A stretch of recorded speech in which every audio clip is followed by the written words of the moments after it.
There was once a time when the release of a Halo game wasn't just a day, it was an event. And for some, perhaps even yourself, it was an event that was looked forward to for not just months, but for years. But since then, the franchise has changed hands, from Bungie to 343.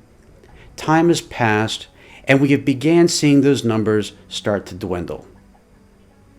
Can the glory days of yore be restored?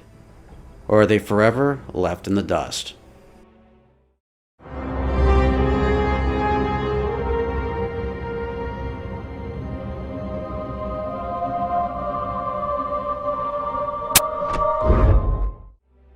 Hey, what's up guys and gals? It's the Tyrant here, and before I get too far into this, there are a few disclosures that I feel like I really do need to make. First off, this is not a video bashing 343 Industries. I don't consider myself a Bungie fanboy or a 343 fanboy or an anarchist against the other two.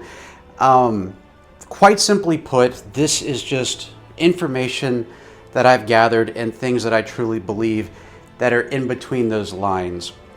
This isn't here to vilify one company over the other. So whatever your opinion is towards Bungie or 343, more power to you. I'm not telling you to like or hate either one of them. With that in mind, I also want to let you know that this video does contain spoilers for Halo Wars 2. Again, I don't usually make that type of warning at the beginning of one of these videos, but at the same time, it's still a recent game. It's only been out for a month now, and I don't want to spoil anything for you. So if you haven't finished the campaign yet and you want to keep it as a surprise, definitely stop here and then come back and watch after you finish the campaign. All right, we good? All right, let's get started. So here's what we know in terms of the Reclaimer saga. So far we've had 2 major Halo titles and a couple of spin-offs. We've also had some anniversary editions for games as well. Nothing has really solidly landed for 343, and people are beginning to wonder why. What's wrong? What's different? And I've seen other people cherry pick things from the games that they didn't like, that they thought Bungie did better. But we really start to need to take a closer look at this and be constructive moving forward. This isn't a video that's going to showcase predictions for how I strongly believe Halo 6 will turn out. I have an entire series of those videos that you are more than welcome to take a look at. This is a way to try to drive the series in the right direction by studying where things have gone, not wrong, but differently. No Halo game is perfect. I'm making that clear right now. Whether we're talking Bungie or 343 Industries, there is no such thing as a perfect Halo game. And a lot of the mistakes that we see 343 making also were made by Bungie, but in a different respect. So let's back up just a little bit and talk about the stories themselves and how they connect with each other from game to game, especially when it comes to one franchise versus the other. First, we'll start with Halo Combat Evolved and the games that followed it.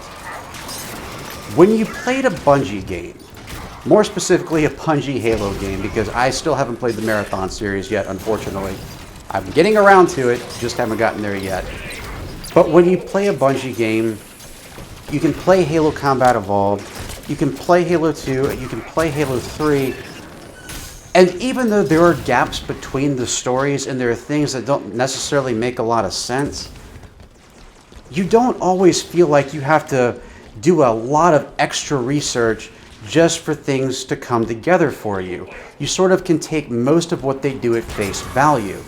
You're not afraid to go back and read the books or the graphic novels later to help fill in those gaps. And a perfect example of this is between Halo 1 and Halo 2, we don't get much of a story there. We don't really know how Master Chief got back to Earth. We don't really know how far away he was to begin with when he was on the original Halo ring. He just happens to be there in the second game, as well as Sergeant Johnson. And that strikes as, a bit odd to us because remember, at the end of Halo Combat Evolved, Cortana specifically says that there are no other survivors other than herself and the Chief. There is a book that explains that. Fortunately, this book did come out before Halo 2 did, but even if it hadn't, it wasn't that big of a deal. It wasn't that big of a derailment from the story. It wasn't something that was going to set you back and take you out completely from Halo 2. It was just a nice detail to have included later. And the same applies with Halo 3. Between Halo 2 and Halo 3, we were left with the impression that Master Chief had left High Charity before the Arbiter, Miranda Keyes, and Sergeant Johnson left the Halo ring to go to Earth. That's what we thought, that's how the game presented it. Whether you believe it differently or not, again, if you're just taking these games at face value and not going off of outside material, that's the impression you get. But when you start playing Halo 3, that's not how it turns out. The party with Miranda Keyes and the Arbiter and Sergeant Johnson made it back first. We don't know how long they've been there before the Chief, but they somehow made it back first. There is a graphic novel series that actually explains that, or more, I'm sorry, a comic series that explains that. A comic series, by the way, that did not come out before Halo 3 did. Only one of the issues did, and I believe there were 4 of them. But at the same time, even though it was something that may have made you scratch your head a little bit, it wasn't something that really threw you off the game. So that's important to note here. When we're left with Halo 3, which is the end of the Halo story arc in terms of Bungie, keep in mind, Reach was a prequel, we're left with the impression that Earth is really the last place where humans are inhabited currently. Why do I say that? Because Lord Hood, the Admiral of the UNSC, basically states that in Halo 3. He says, Earth is all we have left. Now, maybe he was speaking metaphorically, we don't know, but that's what he says. And again, we're taking these things at face value. And even Bungie at the time was sure that Halo 3 was going to be the last chronological Halo game, so that does stand to make sense. Halo 4 picks up. Now we have new ships, bigger ships, mind you, and we're starting to have other Spartans coming into the picture. The military is growing larger. We're not quite sure why, because supposedly we had defeated the Covenant and the Flood at the end of Halo 3, and we were at a shaky but still visible truce with the elites, right? Okay. And Halo 4, we still for the most part get the impression that Earth is the only other planet left, even if it has a bigger military, because no other colonies are mentioned in this game. So far, Halo 4 works out. The story has a different tone to it, which we'll get to in a second, but it still seems to work out. The didact is a bit confusing, because this is the first time that we've actually seen a Forerunner in a Halo game. We've read about them, but we've never seen them before. They were supposed to be gone. Part of the charm of the whole Forerunner tech thing is that the Forerunners weren't there anymore. We couldn't understand fully what they were doing, what all the tech meant, and that was part of the charm of the original series. Now all of a sudden Forerunners are back, and we find out, even more confusingly, that this is apparently the second go-around of humanity, because the first time we were powerful enough to take on the Forerunners, and then humans got aggressive because they were expanding and trying to fight the Flood at the same time, and also wiping out worlds that belonged to the Forerunners. And I thought this little tidbit was funny. And the reason I thought it was funny was because they don't really explain that in detail. If you look at the terminals for Halo 4, and it shows you the backstory of the human Forerunner War, you notice that the Lord of Admirals on the human side is approaching a Forerunner planet, and they detect a Flood presence. His advisor says maybe we should warn the Forerunners this time, and he says no time for that, we're just going to glass them. So apparently, even as high-tech as they were back then, Skype wasn't a thing. Wow, so that made literally no sense to me. So again, the backstory with the humans and the Forerunners, I never could fully grasp that. It's an interesting concept, but it seems like it's one Bungie really never had in mind. The ancient civilization was pretty much just Forerunners at that point, and they were doing fine, which is how they managed to expand and even create longer lives for themselves. It made sense. and their only real threat was the Flood, and the enemy was so terrible and so devastating that they actually sacrificed themselves to save the galaxy, to preserve the rest of the life in the galaxy, to give the galaxy a second chance to be reborn. That to me was interesting. There was no real concept of the Shield worlds in the Bungie era. Yes, there was the book Ghost of Onyx, but again, Bungie wasn't always with the whole concept that the books were canon. They do mention this on their site. I'll be happy to post a link for you if I can find it, because they've completely redone their site since then. But they did say that the books weren't necessarily canon, they were mostly fan fiction. So, and that's a good thing too, because if the Shield worlds existed, why didn't the Forerunners use them to protect themselves from the Halo rings? It didn't make a lot of sense. And again, maybe there's some other reading material out there that states it. I don't know. But when Halo 4 came around, as much as I enjoyed the story in and of itself, I thought it was very well constructed. There was a clear hero, a clear villain. It made sense. It was very tense. It had great music, a great soundtrack that went along with it. I enjoyed it. And if Halo 4 had stopped the franchise right there in the Master Chief story arc, I would have been completely satisfied. I thought it was very well done. Even with the whole human Forerunner thing. Honestly, I wish they'd left that part out. But what are you going to do? Then Halo 5 comes along. Whew, Halo 5. Where to even begin with this one? So it took a lot of the stuff that was controversial with Halo 2. Like I said, that whether or not those are things that you liked is a whole different area, but they were controversial at the time. Mainly being the campaign being split between two characters. But they doubled down on that one in this time, and they actually made the game center around primarily Spartan Locke and his team. This is a completely different direction from where I thought we'd be going here, because in this setup for Halo 5, we understand at this point Earth is not the only human world anymore, or for that matter may have never been that way, and there is an expansive series of colonies.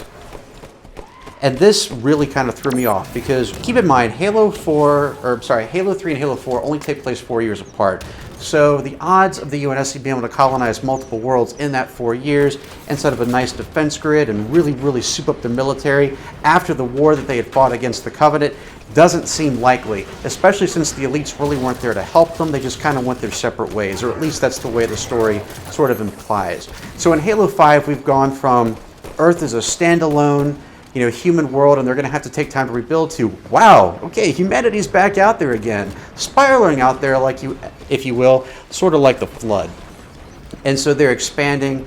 Then out of nowhere, Blue Team comes back. Now, again, I'm sure this was explained in the expanded universe, but you have to understand that not everyone who plays the games, in fact, I'm willing to even go out there and say most people who play the games probably don't go to the trouble to read the books. Some may not even go to the trouble to watch the movies. Nightfall doesn't answer these questions, unfortunately, nor did I think it was that great of a movie in general, but it doesn't answer any of the questions. It just gives you a little bit of backstory on Locke. Doesn't tell you about Blue Team, doesn't really tell you where the other Spartans for Fireteam Osiris come in, or how all of a sudden the UNSC was able to get back to a very dominant presence in the galaxy. So there's a lot that's left untold. Of course, the story in itself was a jumbled mess. I'm not going to get into that because I've already done that in other videos, but it just really didn't fit. And there is a distinct difference between Bungie's world and 343's, where even though there was stuff that happened outside the games that may have picked your brain in Bungie's universe, in 343, if you don't read the books and you don't watch the movies and you don't know every little bit of lore that's out there, the games are going to confuse the hell out of you. And that's not okay. Not when you're talking about a Halo game, because Halo at one time was comparable to just quality. It was basically a synonym for quality. When you talk about a Halo game, you're talking about top-notch AAA stuff right there.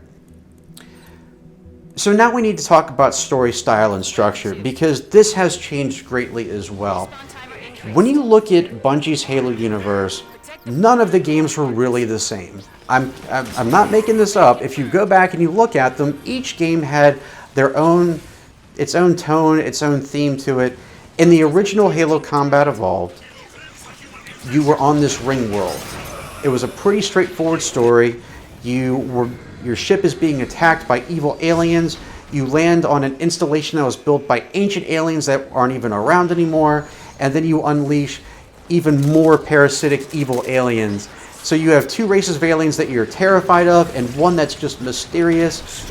It's a great sci-fi story in general. It's nothing overly complicated. There is stuff that can be explored, but for the most part, it's a nice, straightforward story. Halo 2 comes along, and all of a sudden the Covenant can speak English, and you get a more in-depth look at their society and their religion and how that works. And again, it's interesting, but it does take the story in a different direction. What makes Halo 2, well, really any of the games from the Bungie era, unique to the 343 ones, is even when they go in a different direction, it still feels like a pretty solid story and an enjoyable one. You can go back and watch one of those just like you would a movie and still be entertained. When you go back and look at a Bungie game, with the exception of Reach, you also notice that there's a lot of character development, with the exception of Master Chief, because let's face it, he's not supposed to be really so much a character in that universe, so much as a representation of you. And from there, you have little elements of things that just make the characters and the game seem more human and more organic. You have little bits of humor that are put in there so that it's not a series or a game in particular that'll put you down or make you sad. It's one that's there to make you pumped up. It's one that's supposed to make you laugh from time to time, and one that you just ultimately have a good time with. Sometimes that humor is within the gameplay, sometimes it's within the character dialogue, sometimes, they're just little subtle moments, but they never feel like they're shoehorned in there. They always feel organic to the story. Reach was a different monster, and it was supposed to be one. Reach was not a game that was supposed to be fun and gung-ho. Reach was a tragedy. It was supposed to make you sad. It was supposed to make you reflect. You were supposed to feel sorry for the characters and the people and the civilians being affected by this. It was supposed to be a terrible event, almost a reflection on 9/11, so to speak. That's not a Bungie quote, but it is an interpretation. That was the big tragedy of their universe. So now you move on to Halo 4. And there's no humor in Halo 4, none.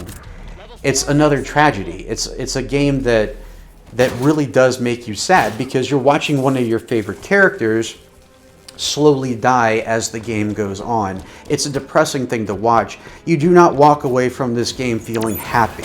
That is one of the distinct differences between that and the majority of the other Bungie games. The majority of Bungie games in general, with the exception of Reach, you don't feel good when things are done. Sure, you save the human race, but at a cost. You feel a sense of loss from Halo 4. Halo 5 comes along, and I feel like it attempts to try to restore the humor through Sergeant Gunner, have to get used to saying Spartan Buck, so Edward Buck. But when you go back, first of all, the humor that's in the game, especially when it's done by Buck, feels like it's sort of shoehorned in there. It doesn't feel organic to the game. Half the time it's not even really that funny. It might make you chuckle a little bit, but it doesn't feel like Halo humor. It's not subtle. It just feels like someone put it in there, sort of like Michael Bay or Roland Emmerich would for one of their high action films. And that's what makes things kind of interesting here, because the character of Buck changed too. When you remember Buck back in Halo 3 ODST, he was a Marine and he was down to business, but he was goofy at the same time. That's Nathan Fillion for you. It felt organic to his character. He could be serious, but even when he was trying to be serious, he was still funny. So it worked out really well. In Halo 5 Guardians, he feels less like Sergeant Edward Buck and more like Richard Castle. Again, I love Nathan Fillion, but it's time to return to basics. So what can they do to improve Halo 6? One of the things that they really need to focus on, and this is big, is to make sure that they have a complete story. Not a 1-act game, a 3-act game at minimum. Some stories have 4 acts, some can do it in 2, but it definitely needs to have character development, a nice rising action sequence, a climax and a decline, and it also needs to bring a solid close to the Reclaimer saga and hopefully the Master Chief saga. The best way to do this, in my honest opinion, is to start going back and looking at the writers who wrote the original Halo games. I'm personally looking at Joseph Staten. Get him on the case. He's still employed by Microsoft. Put him on Halo 6. Make him do the writing for it. Make him bring this to a full circle in a way that Halo deserves to be. When it comes to the gameplay itself, we need to go and start returning to our original form here. One of the things that made Halo popular was its general open world feel. It wasn't always open world, but it had its places. If you look at the second mission of the game, you had choices in certain areas. You had places you could visit that you necessarily didn't have to go, but you could if you wanted to. You felt like you were a part of this organic experience. If you look at missions like the Silent Cartographer, you had an entire island at your disposal. But when you look at games going forward, even Halo 2 and 3 had those moments, and even Reach for that matter, but when you look at games going forward, even if the missions seem bigger, it's still a linear path.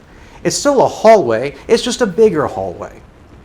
And that needs to change. We need to have a more open world or open universe experience, as I addressed in my previous video entitled Installation 04 will be returning in Halo 6.